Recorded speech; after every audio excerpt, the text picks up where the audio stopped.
Hello and welcome to this week's Elite Audio video, and I know some of you are eagerly waiting with bated breath on the outcome of our DAC shootouts, the blind listening test that we have been carrying out in the showroom with the Denafrips up against some of its stiff competition, including the Metrum that we unboxed in one of our recent videos.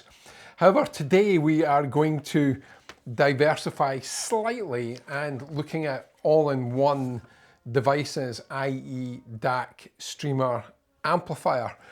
And what's really prompted this is there's a lot of interest in the very compact and potentially sub £1,000 category of these devices. And in the latest issue of Hi-Fi News, you can see there is this review on the Eversolo Play, which picks up a Hi-Fi News Outstanding Product Award.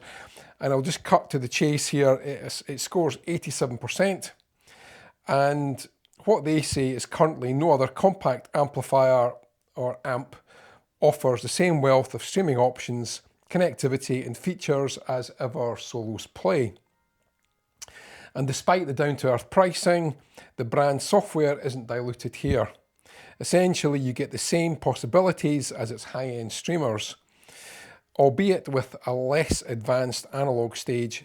Build quality is superb for the price, nicely complementing what is a strong sonic performance. So, as good a review as you will see from Hi-Fi News. And what's interesting, because that then prompted me to go on to YouTube and look at what others have been saying about it, and there's some notable reviews, particularly from Darko, who compares it to the WIM Amp Ultra, actually saying that the sonic performance of the WIM Amp is better.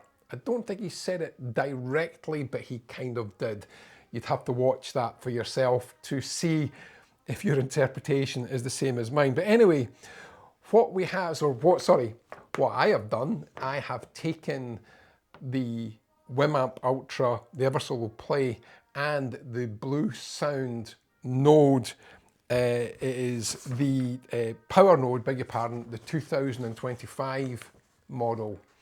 And I will be in the next coming weeks and over the festive period doing a direct A/B comparison. But in the short term, I took home an Eversolo Play and I set it up in a very, what I would class as what most people might have for a system setup. So I had it set up with a pair of Revival Audio Sprint 3 stand mounts, and they are positioned. In fact, actually, as a side note, I've got to say these have got to be the easiest to use and set up loudspeaker, because if you look at the video clip that I'm just going to show you now, they're effectively pushed into a space where a loudspeaker shouldn't work properly. Effectively enclosed on three sides and being rear-ported, you would think that's a recipe for disaster, but actually they worked incredibly well. Anyway, so what we have with the Eversolo Play, it's an all-in-one DAC streamer amplifier and a power amp into one box. It's 60 watts into 8 ohms and 110 watts into 4, which, being a Class D amplifier, that should in theory give plenty of dynamic headroom. It's got the AKM chipset, it's got a 5.5-inch touchscreen, which actually, for setup, it was an absolute breeze. I can think of no other device that's as easy to set up as the Eversolo.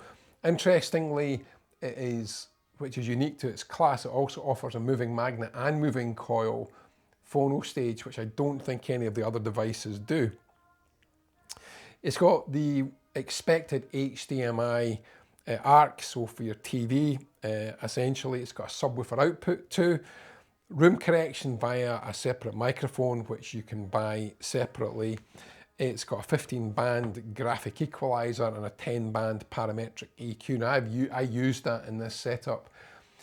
Interestingly, I thought bass might be an issue. In other words, where the speakers are positioned, bass would be too strong. But in actual fact, for my personal taste, I actually boosted the 60 hertz frequency on the bass to get it to my own personal preference actually. There's an array of VU displays. The app allows you to mirror the device's screen. So what you can do is, as you change, you take your phone and put it into landscape orientation, and you can then use the app as if you're using the actual screen of the device itself. And that was kind of cool, I must admit. So essentially with these devices, you simply add loudspeakers. So what are my initial thoughts?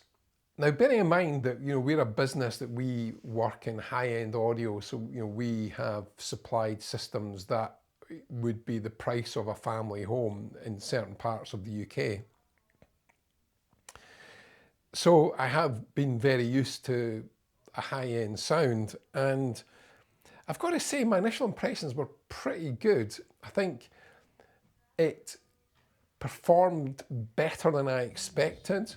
I think the flexibility, the app integration, and interestingly, one of the reviewers talks about Apple Music, and the true integration of Apple Music is very difficult, but what Eversolo have done, effectively you download an Android version straight onto the device.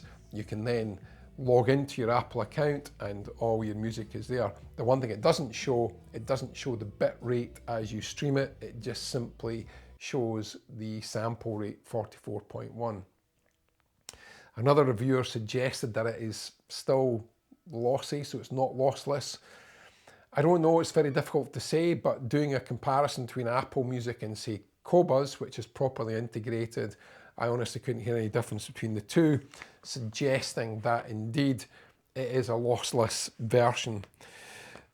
The thing that I would say my natural reservation before listening would be around damping factor. Now, for those of you who've maybe heard the term, and I never assume that everybody knows what these things mean.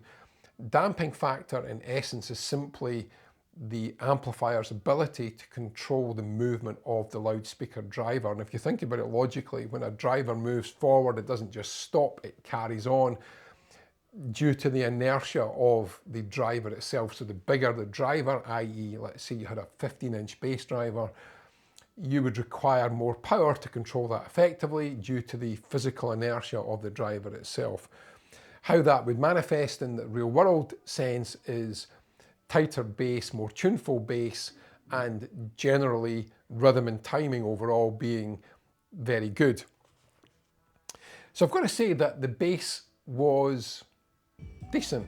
It was as good as I would expect. And again, bearing in mind the price of this device, it does certainly represent very good value for money. There's two versions. The version I tested was the non-CD version, but there is a CD version that actually can also work as a CD ripper. There's an internal memory of 32 gigabytes, so enough to rip a few CDs, so you can use it purely as a CD player, or you can rip to the internal storage. The room EQ, or the room correction and EQ, gives you a lot of flexibility.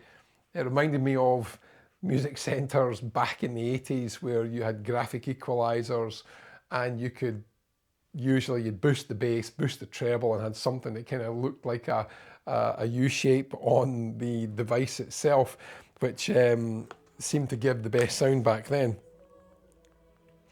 So overall, I think the ease of use is very good, and the overall sound quality for its price point is impressive. And I think if you bought this with that in context, so when you see things like, the Hi-Fi News Outstanding Product Award, putting that into context is important, because a lot of people assume that when they see that award, it means that it will compete with things costing a lot more, and that isn't necessarily true.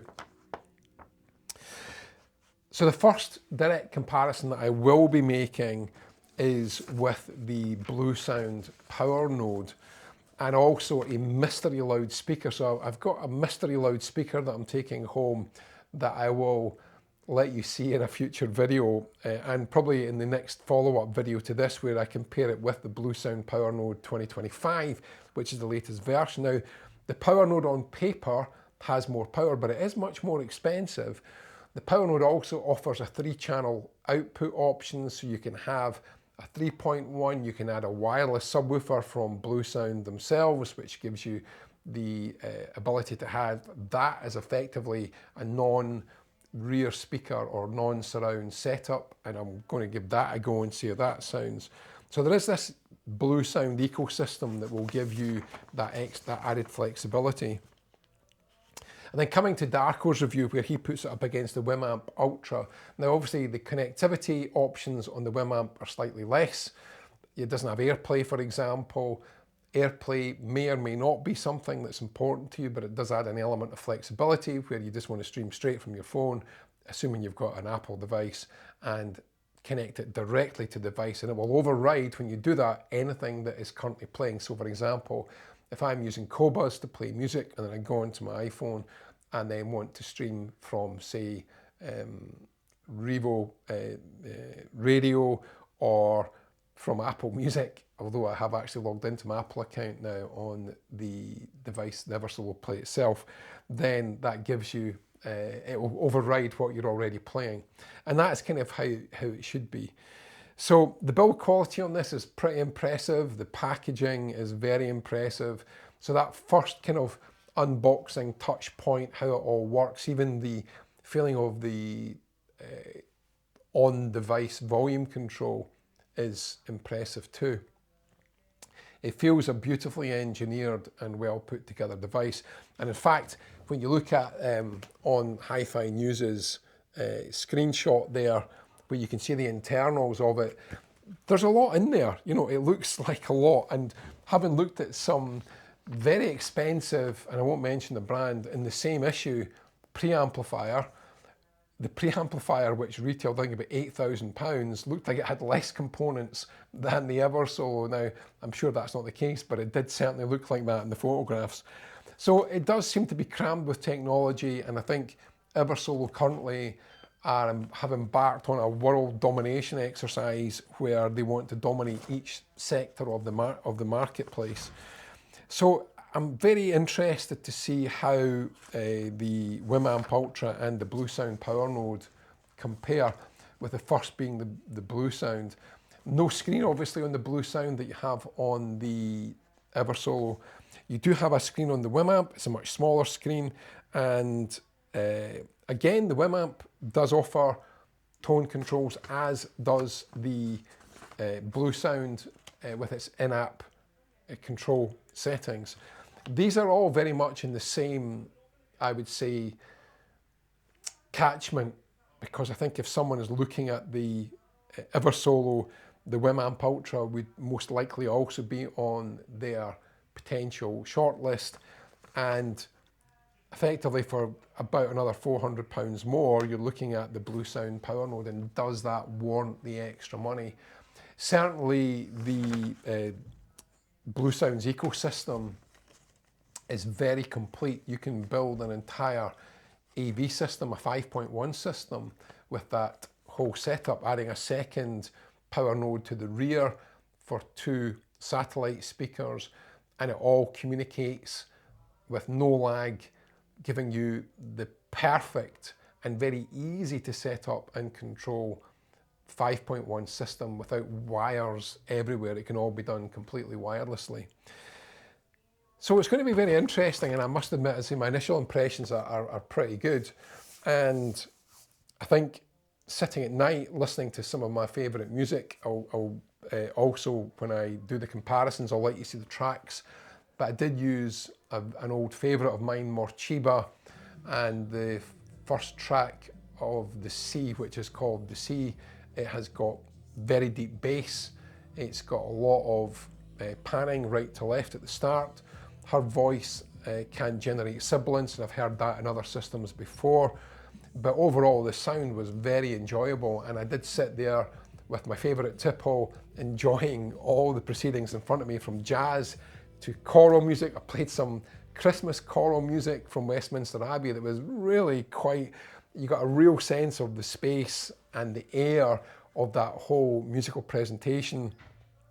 I also listened to some opera and some classical, some jazz, some heavy rock from AC/DC, and every single piece that I played was better than I expected. The one thing I did notice is that you have to get the volume up quite high. So I'll bring up the efficiency of the Revival speakers, and I found that to get to a volume, and of course it depended on the recording, of course, but somewhere at minus 10 dB out of a, so it was going up to 0. So minus 10 from 0, or maybe minus 12.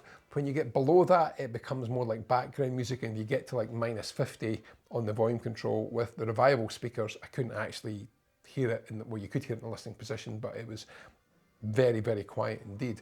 So it does suggest there is some limitations in the headroom, and I did notice again, if you played it very loud, there was compression was obvious, and you start to find things getting a little bit ragged. But we are looking at 60 watts per channel into 8 ohms, not quite doubling into 4.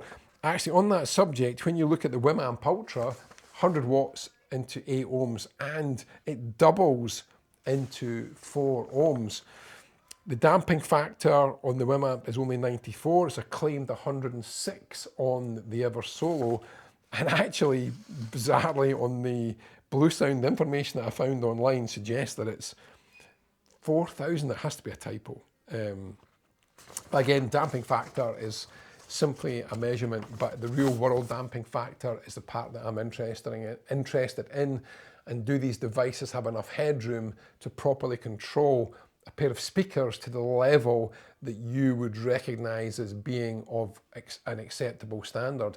When you look at some low powered valve amps, their damping factor could be as low as 20 or 30.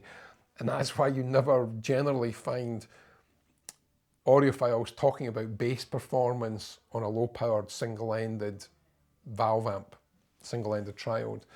But there are valve amps out there that have got excellent power supplies, so the damping factor doesn't necessarily reflect true world performance either, and this is what I'm very interested in. So I would say it is a device that is definitely worth the money that it costs. I think if you're looking for a very simple, easy to use, multi-purpose device, then this should be on your shortlist. Whether it's best in class, let's find out over the coming weeks, and I will report back after the holidays to let you know how the initial comparisons went and reveal the mystery loudspeaker that I have also brought in. It's not one that we sell, but it's one that kind of fascinates me because of its price point, and it's one that I used to own many, many years ago in its original format. Hence, I've got this for this particular system. So there we go. If you've enjoyed this video, please like and subscribe and turn on notifications. It really helps us greatly to know you're enjoying what we're doing. I try to make it as real as possible. I'm not here to sell you something. I'm here to give you my honest opinion based on many years of audio experience. And my goal is always to find something that is musical, engaging, and good value for money. And in this fiercely competitive part of or segment of the market, I think there's some great options there that give you a sound that 5-6 years ago would not have been possible for that kind of outlay. So these do represent good value for money. In addition, if you would like to message me directly, here is my direct email address.